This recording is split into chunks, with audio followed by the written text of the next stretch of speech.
स्वार्थात तुझ्या कुशीत तुझ्या घडलो, स्वार्थाचे तट बांधत सुटलो, अनवैरी तुझे ठरलो.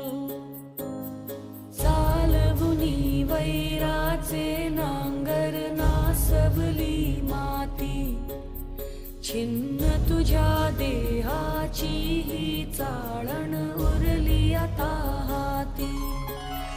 आम्ही राजकुटाचे निटमूळ